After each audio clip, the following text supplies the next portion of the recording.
deep down in the back of your mind, you know your game sucks. And no, it's not because your models are bad or because your code isn't good enough.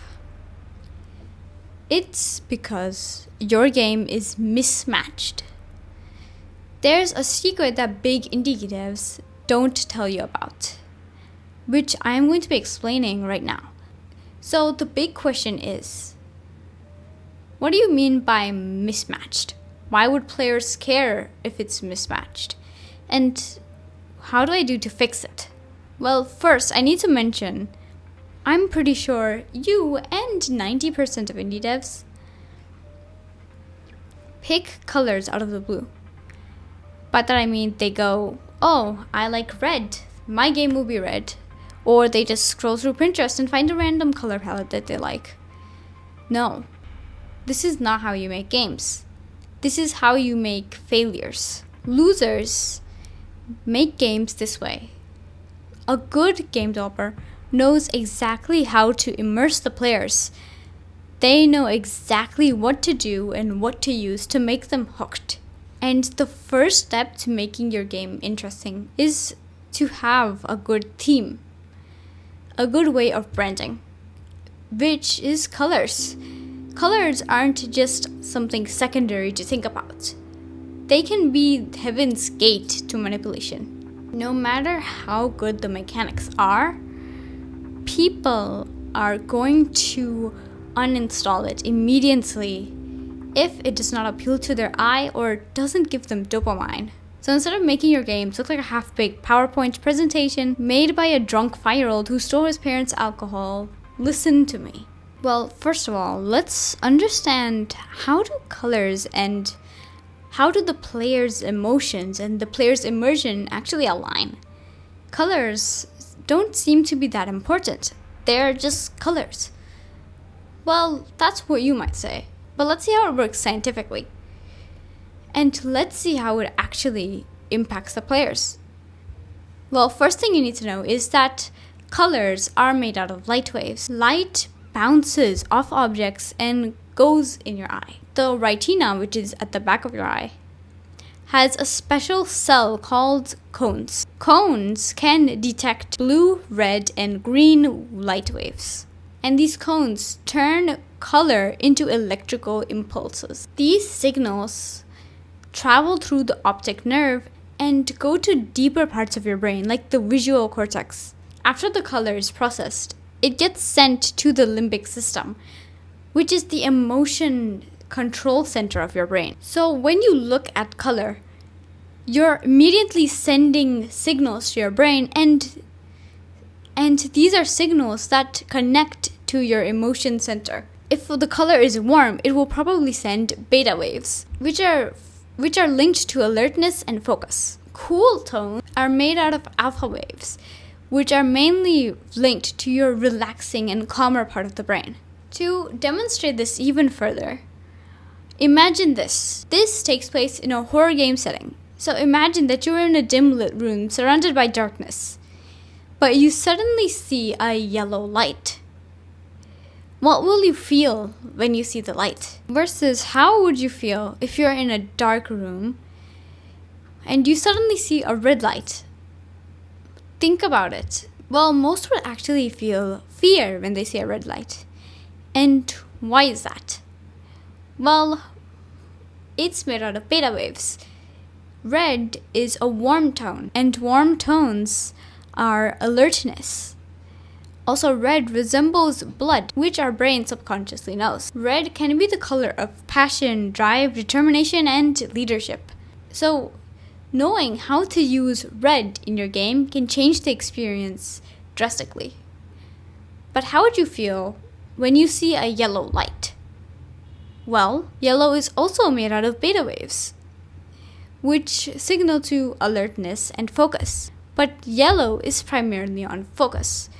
If you see a yellow light in an extremely dark room, then you're going to feel like there's some treasure or reward behind it, or a savior is coming from the light.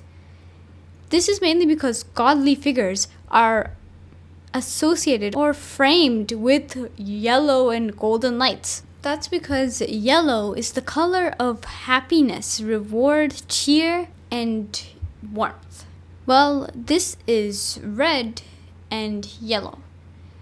They're similar tones, but they have such big differences when used in certain settings. But what about the other colors and how to actually utilize it when you're making games? Well, just like red and yellow, orange is also a warm tone, and orange gives people dopamine. It's also the color that triggers the caution side of your brain, and also hunger, which is why most restaurants use orange in their posters and in their logo. The more orange or red the food is, the more the person will feel hungry. But how to actually use this in your game? Well, orange is a very bright color. It helps retain focus. People's mind automatically pays attention to the brightest thing in the room or in the image, which is exactly why you see some monotone images or some monotone YouTube thumbnail. But the first thing that catches your attention is the brightest figure. And orange is a very bold and bright color, so it can help retain memory. If there's something you want your player to remember, then surround it in a dark background and show a bit of bright color, like orange. You can use orange in cutscenes to help the player remember what's exactly happening. You can also use orange when showcasing food. Orange also means safety and comfort. So an orange sofa is going to look very cozy and comforting. It's also the color of caution. So if you use orange in danger scenes, like let's say you're going to get chased by someone, but before you're going to get chased by the villain of your game, you can show something orange, like you can show a caution sign with orange. You can show old encryptions or glow with orange. Now let's move on to purple, which is the color of elegance, magic, royalty, and also imagination and mystery, and even elegance. Now, purple increases alpha waves, which, like I said before, cooler tones are alpha waves, which are linked to the calm part of your brain. But purple specifically can be linked to the dreaming or thinking part of your brain. You can use purple for showing magical items or something like portals. Whenever you think of the Minecraft Nether portal, you know it's purple, which shows that there's mystery. What's behind the portal? What's inside there? And it sparks the player's curiosity, which is also one of the effects of purple. Or if you want the player to get into their thinking flow state, then you should use a bit of purple around the surroundings or in between puzzles or certain tasks in your game. Let's say there's like a riddle. You should add a bit of purple text or purple sparkles that appear. Purple is a very curious color, and it is good at making the players feel like they're in a magical environment. It can immerse them into that environment.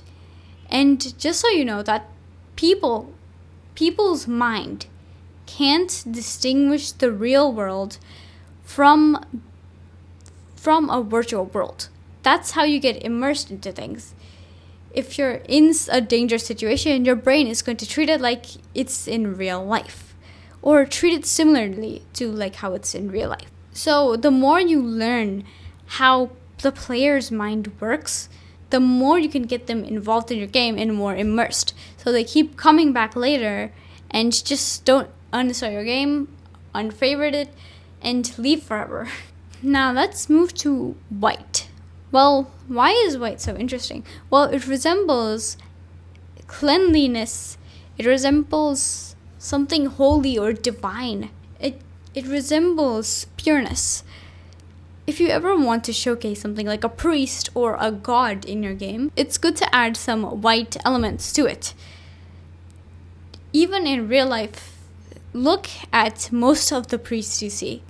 None of them wear black. they don't wear purple, they wear white. Because white is just a genuinely divine color. If I asked you to imagine God or what they would look like, you would probably see some yellow, golden, or white aspects to God. Or if you want to add some divine weapon, something powerful or vast, white is good. Or if you want to add something mystical or heavenly, you can use white. And now we're going to talk about pink. Pink, well, obviously it's femininity. And it also resembles gentleness, health, and romance.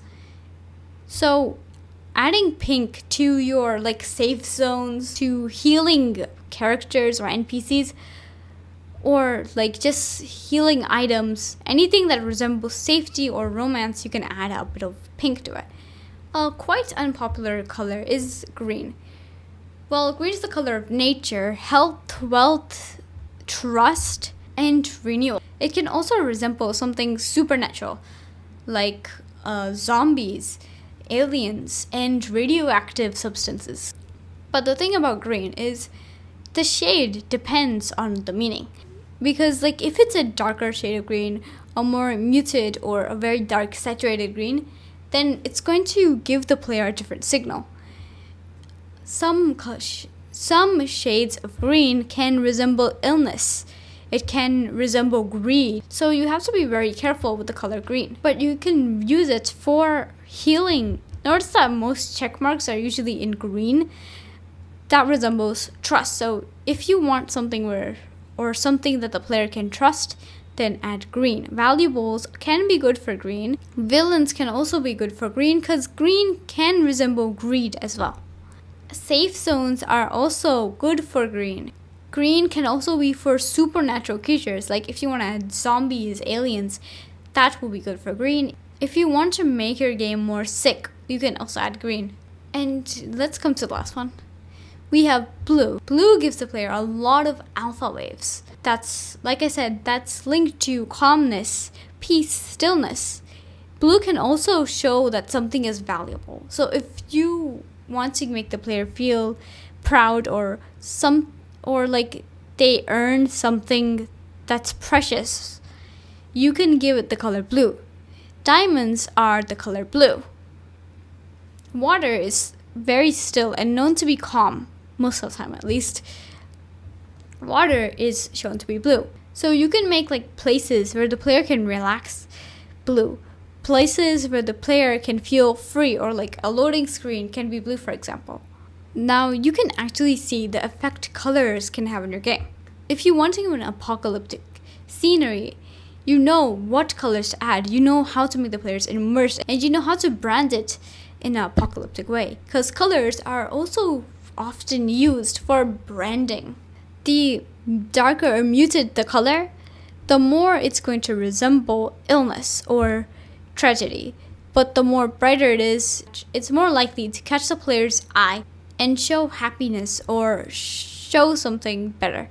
Now you know how to make good horror games that actually scare people. You show them red.